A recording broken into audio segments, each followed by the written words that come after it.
All right, Suge Knight Jr. How you doing? What up? What up? Suge J Knight though. Listen. Suge J Knight. Yeah, I ain't a junior. Oh, you're not a junior? Nah, his name Marion.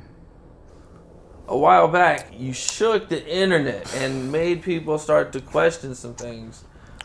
A lot of people wanted this to be true so bad that when somebody like yourself that is close to Suge Knight and the situation says these things, people get excited. And they hope it's true that Tupac is alive and hiding in Malaysia. Man, where do I start, bro? Okay.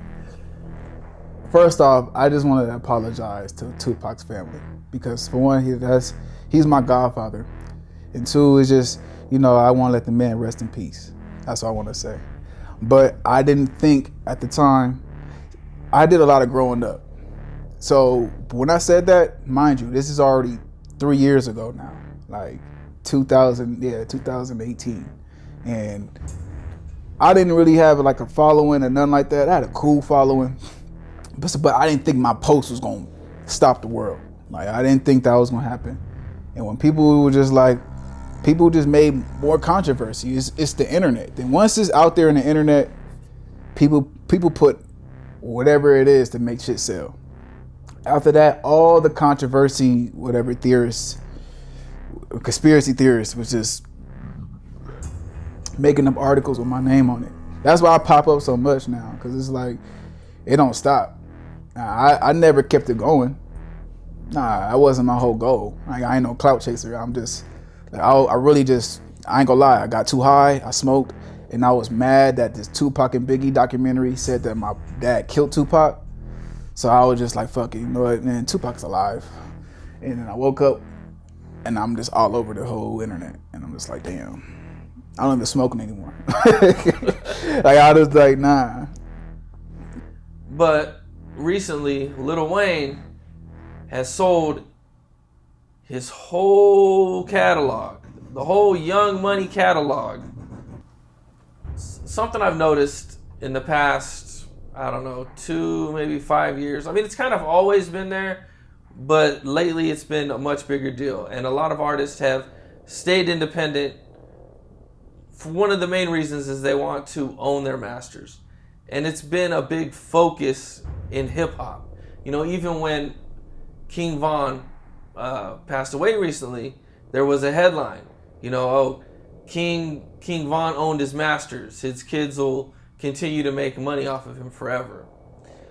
Well, recently, Lil Wayne surprised everybody by selling his masters. Now, at first they thought it was just his masters they sold, but then we found out that it was his, Drake's, Nicki's, the entire Young Money catalog. Wow. For $100 million. What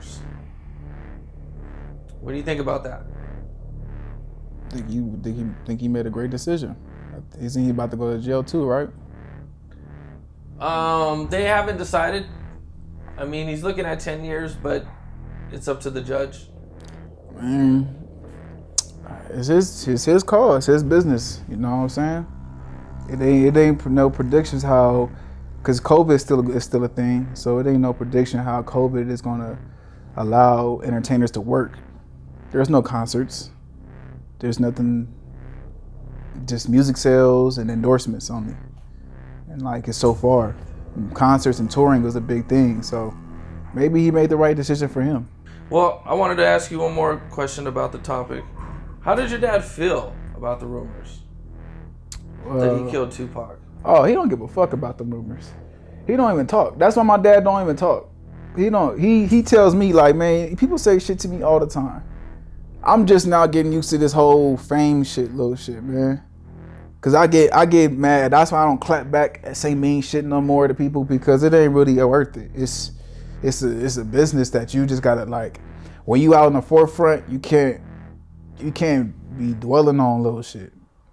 Like, people say shit all the time.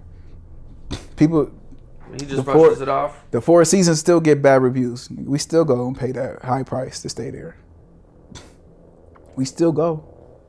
Was Tupac trying to get out the sunroof or? So yeah, as we said, something like that. And so that kind of like blocked it from hitting your dad. And your dad, I think, ducked. Yeah. And that's how he got hit in the head. It was up here where he got hit. I always thought he got hit back here. Up here. It was up here. Yeah, that shit's still in there. Oh shit. That's why when you tell you I felt the bullet, I'm like, all right. Trust me, he got way better details. So he gonna come home soon.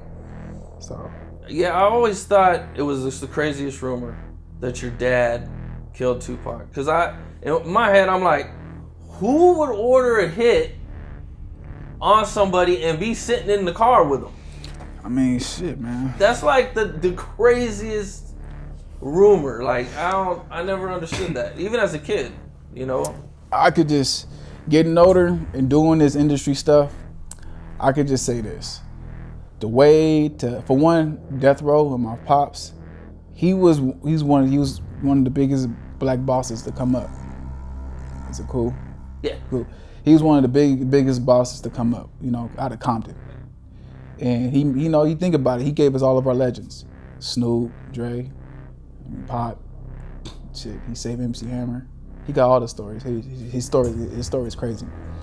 But when it comes to like entertainment, I noticed that when it comes to like powerful black males or anything like that, anything minority, the best way to destroy it is to start confusion and make up stories and cause some type of destruction within the community, within the base.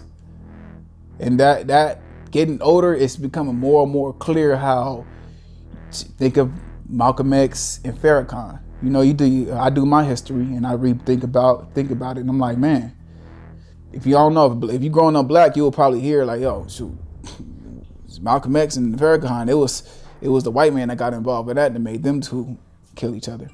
So it's just like, not kill each other, but like Farrakhan's still here. But that caused so much destruction that it's always the same thing. Whenever it's black people are doing good, it's always another black person that always ends up destroying the whole thing. Because we can't ever work together. If all the rappers, of all the NBA players, athletes, it was like, man, fuck the NBA, fuck the NFL, we doing our own league. This is us. LeBron James and Kobe and all them was just like, rest in peace, Kobe. But I'm just saying, like, they were all just to be like, you know what? We don't need the NBA. We're doing our own league. We not doing this until y'all do this for us. And then the black players at the private schools is like, nah, we're not going to USC. We're going to a HBCU. It would change everything. It would definitely change everything. Same thing with black actors. I'm a black actor. I'm on Network Viacom. Now you got me, Nick Cannon, whoever else is on there, you know, all the networks. We all could just be like, you know what? Let's just change it over let's make our own network. We can go over to Zeus or something like that if we want to. We can go over to, because that's a black owned network. We can go over to anything else like that.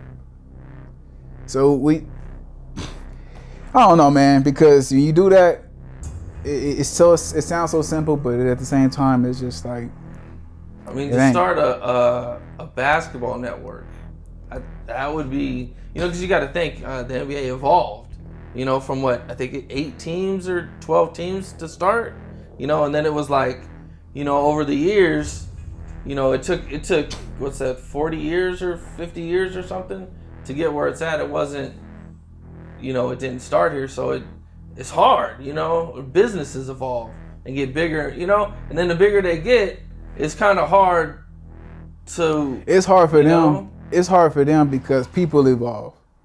You can have look at LeVar Ball, black dad. You know what I'm saying? Got all 3 of his sons in the NBA. Got his own son, They built his own shoe brand, and stuck with it. That's what they do. That's what they mostly afraid of. Because once you have that type of power, especially with the internet, it's a whole different ball game.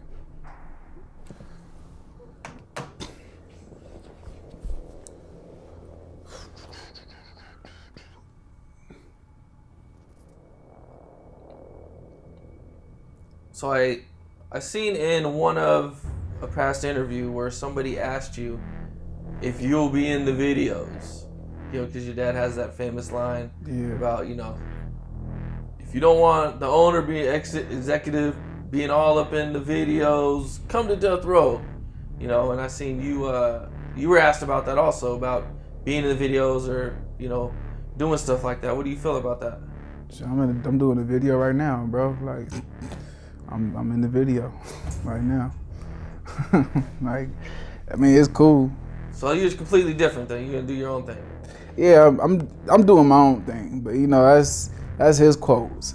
Like, that's cool. Yeah, cause I seen an interview with Nas, and how your dad actually approached Nas because Nas had a Suge lookalike in his video. I don't know if you've seen the Got Yourself a Gun video. You never seen it? Well, if you watch it, it has Tupac and then a lookalike of your dad, and people were actually thinking that it was your dad in the video. So your dad was like, "Yo, you got to be careful because I'm not being in the videos or anything." That's not gonna be the first. It's how that shit is, man. So that's why it's just business, dog. It's just business. When people don't do things the right way, then that's when, I don't know, shit happens.